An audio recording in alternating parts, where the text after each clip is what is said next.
থেকে তারপরে স্নান করে মন্দিরে যাচ্ছে।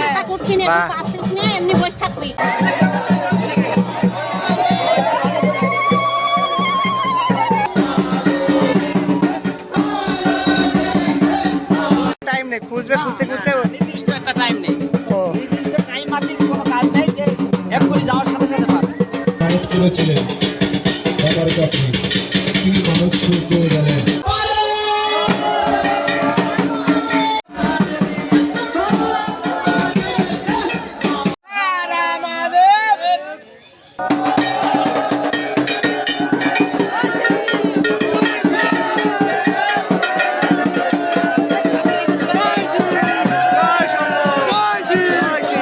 নমস্কার বন্ধুরা, আজ আপনাদের নিয়ে চলে এসেছি বিখ্যাত নীল পুজো, যেটা মুস্তাপুর হয় সীমান্তবর্তী একটা গ্রামে।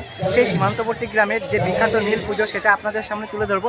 এবং এখানে প্রায় 500 জনের বেশি সন্ন্যাসী থাকে এবং এই সন্ন্যাসীরা 3 দিন নির্জলা থাকে এবং বাবাকে মনে প্রাণে ভক্তিতে ডাকে এবং দূর দূরান্ত থেকে ভক্তরা আসে এবং সন্ন্যাসীরা এবং মূল সন্ন্যাসীরা এই যে জলাশয়টা দেখতে পাচ্ছেন, এই জলাশয়ের নিচ থেকে মানে এই জলাশয়ের মধ্য থেকে বাবাকে খুঁজে বের করে তারপর এই মন্দিরে নিয়ে যাবে।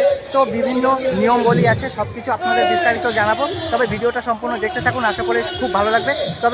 তবে বন্ধুরা চলুন যাই, ভিডিওটা শুরু করা যাক। ফাইনালি পৌঁছে গেলাম সীমান্তবর্তী গ্রাম মুস্তাপুর। তো সেই মুস্তাপুরের বিখ্যাত যে নীল পুজো হয় সেই নীল পুজোটা আপনাদের তুলে ধরবো। তো দেখুন দলে দলে কিন্তু ভক্তরা আসছে বাবাকে দেখতে।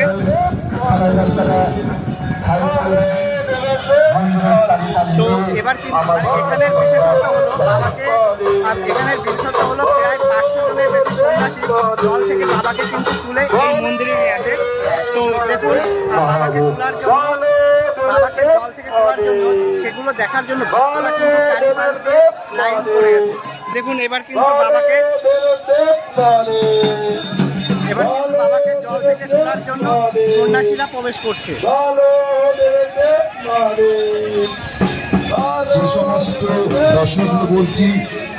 এই জাগ্রত মন্দিরের যে নীল পুজো, সেই নীল পুজোর প্রথম যে নিয়ম সেটা হচ্ছে এই বাউলের জলে স্নান সারতে হবে। মানে এই জলে স্নান সেরে তারপর কিন্তু মন্দিরে প্রবেশ করতে হবে, ওই যে মন্দির, এটাই কিন্তু প্রথম নিয়ম।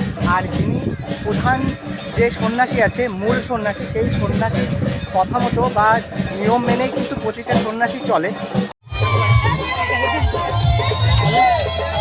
তোমরাও সন্ন্যাসী? হ্যাঁ। কত বছর ধরে আছো? 3 বছর। পরপর 3 বছর। তা এই যে এটা তো মুস্তাপুর, তাই তো? এই মন্দিরটা তো খুবই জাগ্রত। তো মহাদেবকে এবার এই জল থেকে তুলবে। হ্যাঁ। এই জলের মধ্যেই আছে মহাদেব? হ্যাঁ, জলের মধ্যে মাঝখানে। তা যিনি মূল সন্ন্যাসী তিনি বের করবেন না তোমরা খুঁজে? সবাই যাবে, তাই তো? আর প্রথম নিয়ম তো দেখলাম স্নান করে মন্দিরে যেতে হবে। তারপরে আর কি কি নিয়ম আছে জানো? দণ্ডি কেটে শিব তুলতে হবে। ও, দণ্ডি কাটতে হবে। তো এইবার পরের নিয়ম দণ্ডি কাটতে হবে। ঠিক আছে, যাও ওখানে সবাই শুরু হয়ে। দ্বিতীয় হচ্ছে দণ্ডি কাটা, মানে এরপর কিন্তু স্নান করে যখন মন্দিরে যাবে তারপর দণ্ডি কাটতে হবে।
ঠাকুর জগন্নাথ, পুষ্পের মধ্যে বন্দিলাম আদের তুলসী, ব্রতর মধ্যে বন্দিলাম ভীম একাদশী, লাউ সে নামেতে রাজা সে করে তোমার প্রজা, লোকে পোজে এদিনও সংসার, মাতা পিতার চরণ বন্ধন মনে করেছি সার, যাহার ঔরাসে জন্ম মানব আকার, শ্রী গুরুর চরণ বন্ধন হয়ে এক মন, যাহার প্রসাদে আসে এসব বচন, গুরু ব্রহ্মা গুরু বিষ্ণু গুরু মহেশ্বর, শ্রী গুরু চরণ বিনা গতি নাই কয়ার। বলো দেবের প্রেম মহাদেব।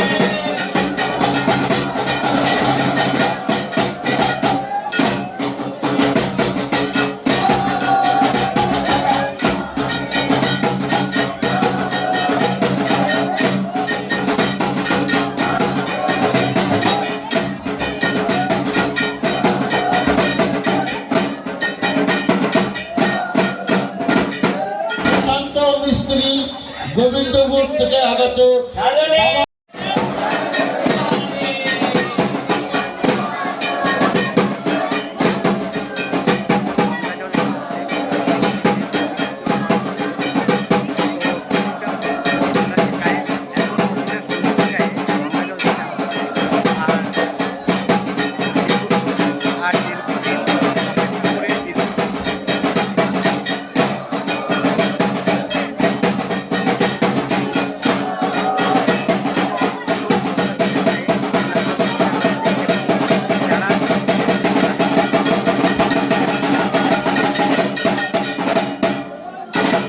সাধনী স্থান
মেন অবতার।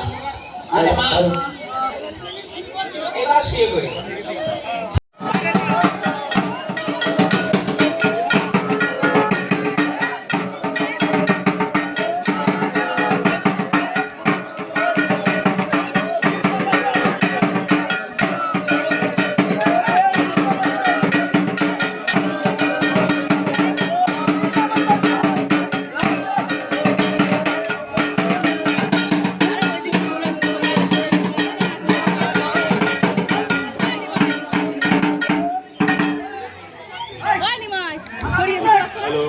বন্ধুরা এবার মহাদেবকে জল থেকে তুলতে এবার কিন্তু কিছু নিয়ম মেনে সন্ন্যাসীরা কিন্তু জলে নামবে, তো সেই প্রস্তুতি চলছে দেখুন।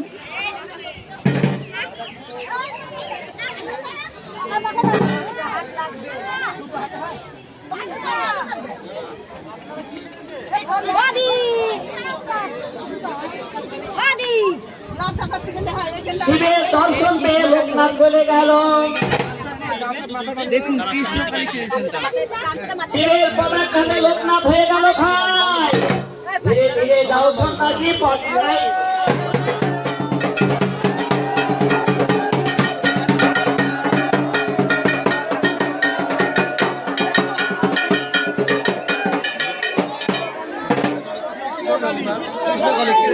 কৃষ্ণকালী সেজেছেন দেখুন। এবার কিন্তু কৃষ্ণকলি সেজেছে, কৃষ্ণকলির রূপ।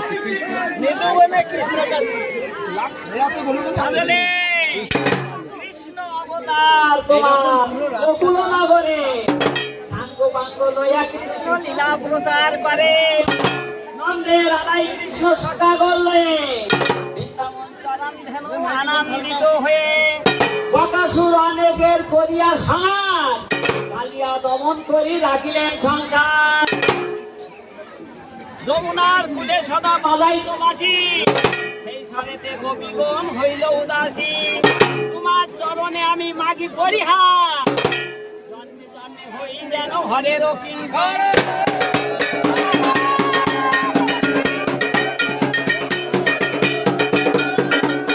এসেছিল শিব দর্শনে, শিব দর্শন পেয়ে দুধটা গেল চলে। ধীরে ধীরে যাও সন্ন্যাসী, পথে নাই গো ভাই বলো।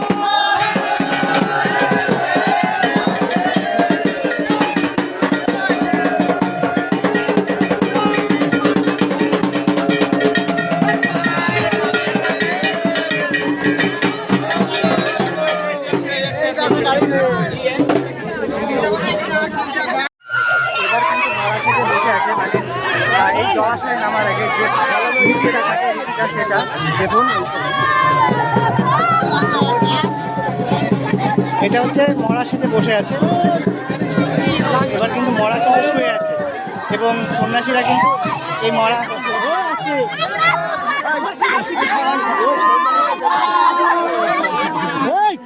খেলা যাচ্ছে।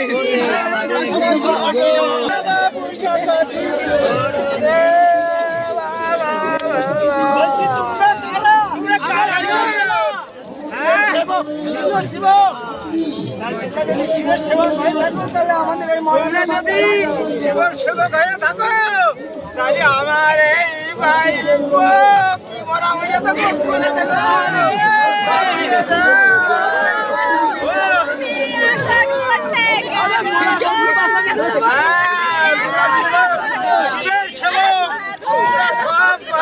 মরা মানুষ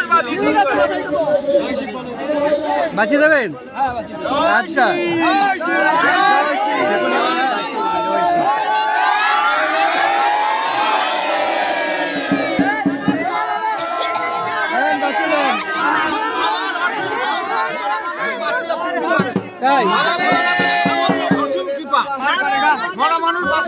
আজকে তার প্রমাণ আমরা পাবো, তাহলে শুরু করুন। পার্বতী বলেন হর সুমতি আমার, এলো কিসেরই কারণ। হর বলে পার্বতী শুনো মন দিয়া, মরাটা জিয়ায় তুমি দাও তো সত্তারে। মরার বেড়ি দিল কাপড়ের কান্ডারি, সম্মুখে রাখিল তুমি অস্থি ভান্ডারি। সেখানেতে লাগে তার অস্থি খানি খানি, সেখানেতে লাগে তার অস্থি খানি খানি। দষ্ট দিয়া দেবী জোড়েন তখনই, মুখমণ্ডল হলো তার নাসা দুই শ্রুতি, হস্তবদ্ধ হলো তার সুগঠন মূর্তি। ঢাক বাজে ঢোল বাজে আর বাজে কাড়া, মৃত্যুঞ্জয়ের আজ্ঞা পেয়ে উঠে নাচে মরা।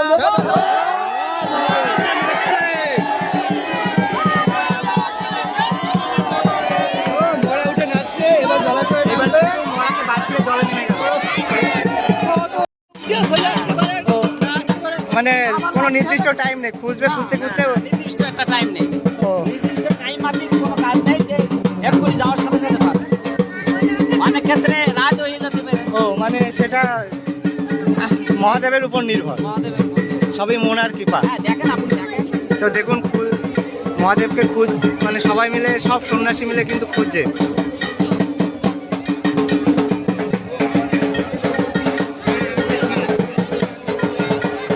এমন হয়েছে যে খুব মানে নেমেই খুব তাড়াতাড়ি পাওয়া গেছে। আপনারা তো অনেক ভুল ভুল হলে আবার উঠে সয়াল খাচ্ছে।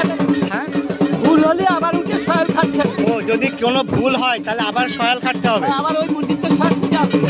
বাবা, মানে যেইভাবে আপনারা আসলেন।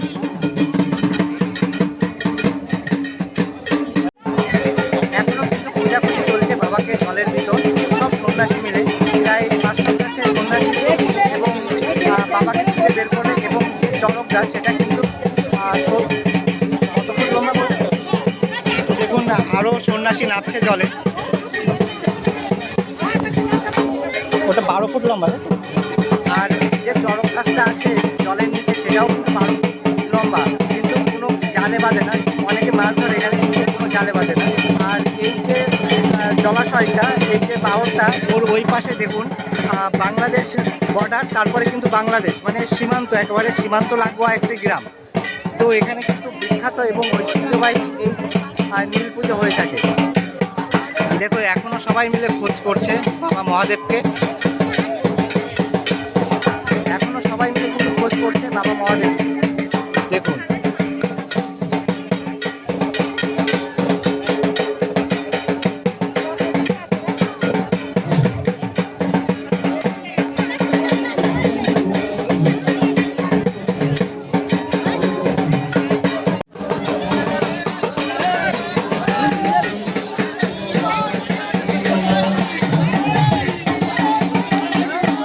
মন্দিরে যাবে আবার।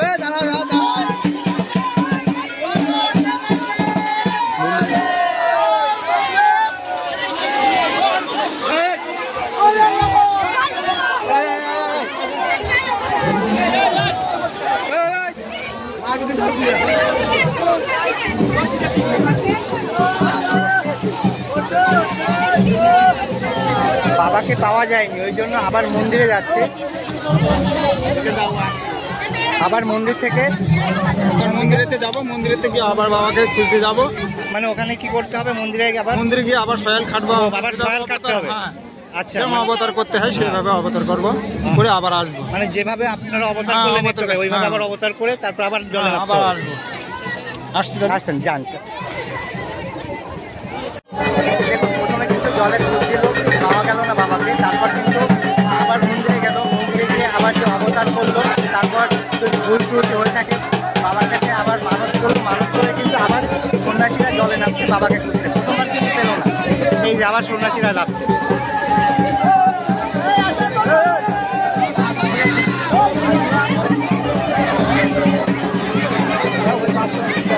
প্রথমবার কিন্তু জলে নেমেছিল বাবাকে খোঁজার জন্য সন্ন্যাসীরা মিলে, কিন্তু পায়নি। বাবাকে না পাওয়ায় আবার কিন্তু মন্দিরে গেল, মন্দিরে গিয়ে অবতার করলো এবং যদি কোনো ভুল ত্রুটি হয়ে থাকে তারপর কিছু মানত করলো, বাবার কাছে মানত করলো, মানত করে কিন্তু আবার জলে নামলো। দেখুন সব সন্ন্যাসীরা আবার জলে নামছে। দেখুন সব সন্ন্যাসীরা আবার জলে নামছে।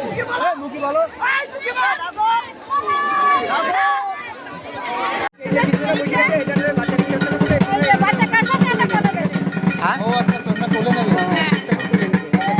ও সেটা, ও উনি মানত করেছে, তারপর এবার কোলে নেবে। আচ্ছা আচ্ছা আচ্ছা।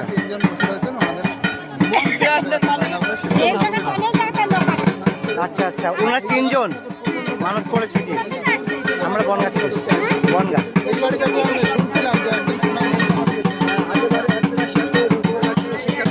এবার কিন্তু যারা ছোট সন্ন্যাসী তারাও কিন্তু যাচ্ছে বাবাকে আনতে। দেখুন কত ভিড়, দেখুন।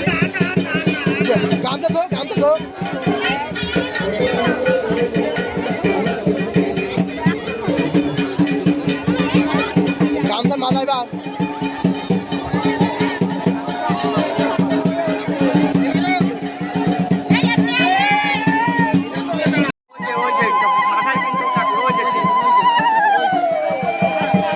ওই যে কিন্তু শিব, ওই যে ঠাকুর, বাবাকে কিন্তু মাথায় করে। এই যে বড় ঠাকুর এটা না, আর ওই যে কিন্তু চলে গেল শিব, নিয়ে চলে যাচ্ছে। টাচ করাটাই ভাগ্য। ওই যে বড়টা, এটা হচ্ছে গিয়ে, এটা হচ্ছে বড় শিব, এটা নিয়ে ওই যে বড় শিব।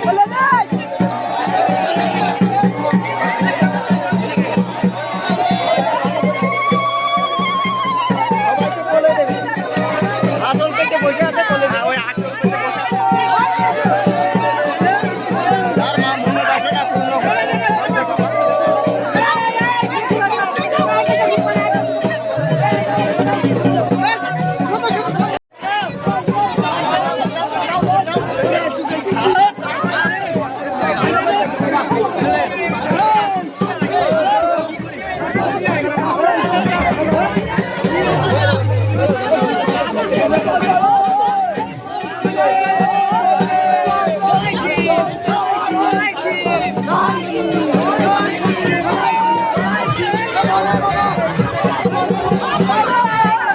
দেখুন এখানে কিন্তু শিব, ওই অনেক সৌভাগ্য।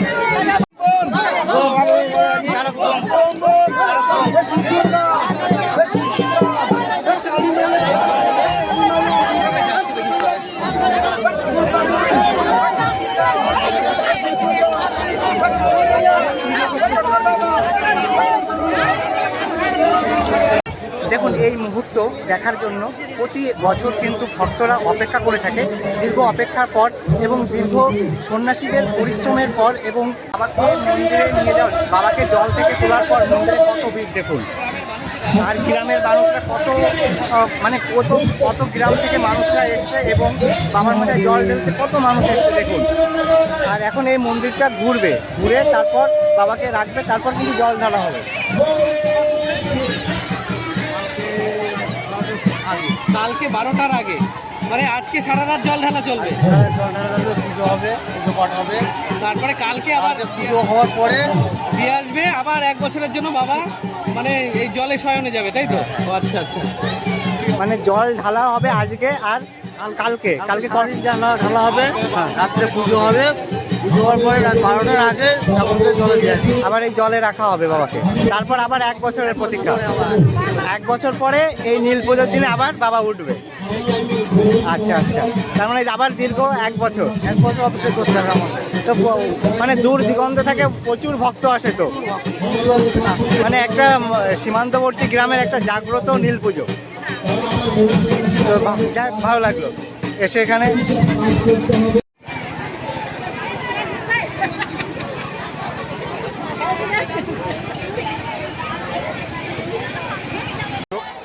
বন্ধুরা, জল থেকে সন্ন্যাসীরা বাবাকে তোলার পরে মন্দিরে নিয়ে যাওয়া হলো এবং মন্দিরে ওখানে মন্দিরে বাবাকে রাখার পর তারপর এখানকার মানুষ কিন্তু এখানকার যারা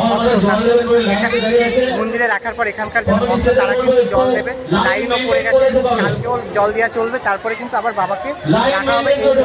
তো যাই হোক, তারপর রাখা হবে বাবাকে জলে, তার আবার 1 বছরের অপেক্ষা, তারপর কিন্তু আবার বাবাকে 1 বছর পরে এই নীল পুজোর দিন আবার বাবাকে তোলা হবে। তো যাই হোক বন্ধুরা, ভিডিওটা এখানে শেষ করছি। কেমন হয়েছে অবশ্যই কমেন্ট করে জানাবেন, ভালো লাগলে একটা লাইক করবেন, আর আপনি নতুন হলে অবশ্যই একটা সাবস্ক্রাইব করে পাশে থাকবেন। আবার দেখা হচ্ছে পরবর্তী একটা ভিডিওতে, ততদিন আপনারা ভালো থাকবেন, সুস্থ থাকবেন। হর হর মহাদেব।